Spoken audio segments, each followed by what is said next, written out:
정부가 도시 정비를 통해서 공급량을 늘리겠다고 약속하기도 했고, 또 앞으로 재건축, 재개발을 추진하는 단지가 늘면 이 조합 방식과 신탁 방식을 고민하는 단지들도 많아질 텐데요.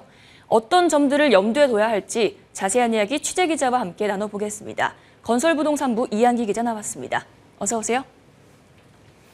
이 재건축, 재개발과 같은 정비 사업에 신탁사들이 많이 뛰어들고 있다고 하셨는데요. 신탁 방식의 장점에 대해서 다시 한번 설명을 부탁드립니다. 네, 가장 큰 장점은 일단 의사결정이 빠르다는 점입니다. 조합 내부에서 많은 주민들의 의견을 조율하면서 이제 사업을 진행하다 보면 사업이 늦어지는 경향이 있거든요. 조합을 설립할 때 드는 시간과 비용도 대폭 줄일 수 있고, 같은 맥락에서 조합 내에서 언제든 일어날 수 있는 각종 사고나 잡음, 비리 등으로부터도 자유로울 수 있습니다. 여기에 사업 시행자로 신탁사가 지정되면 곧바로 시공사 선정이 가능하다는 것도 사업 기간 단축에 일조할 수 있습니다. 뿐만 아니라 신탁업자가 직접 사업에 소요되는 자금을 조달하니까 이런 측면에서 조합의 부담이 덜하다는 재무적 장점도 있습니다.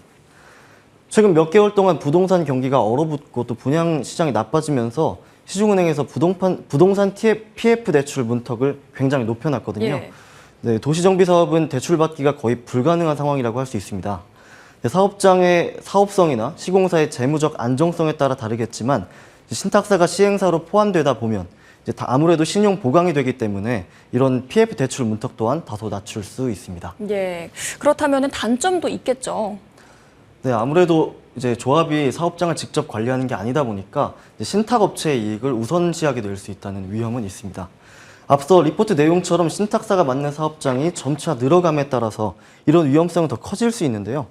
아무래도 의사결정 과정에 조합원들의 목소리가 녹아들기 힘들어서 막연하게 신탁사에게 의존해야 하는 상황도 예상해 볼 수 있습니다.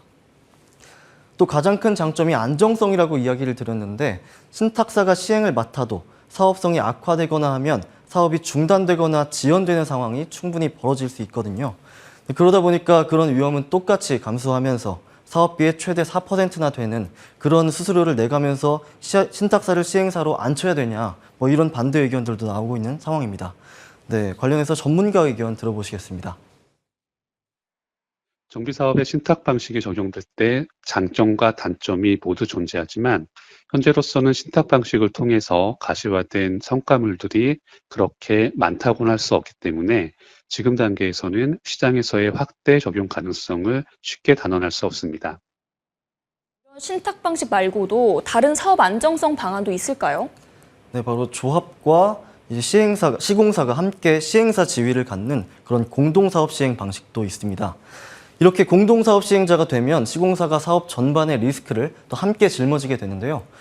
사업 추진의 동력과 안정성도 살아나게 됩니다. 시공사가 안정적으로 사업비를 확보할 수 있게 되니까 이 방식에서도 조합이 대출 부담에서 비교적 자유롭고요.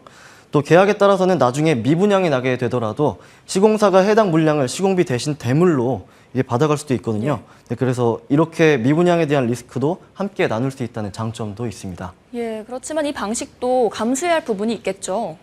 네, 단점도 신탁 방식과 좀 비슷한데요. 이렇게 조합이 공동사업 시행자가 되면 시공사가 재건축, 재개발로 인한 수익도 나눠야 되거든요. 네, 그러다 보니까 수익성은 줄어들 수밖에 없겠습니다.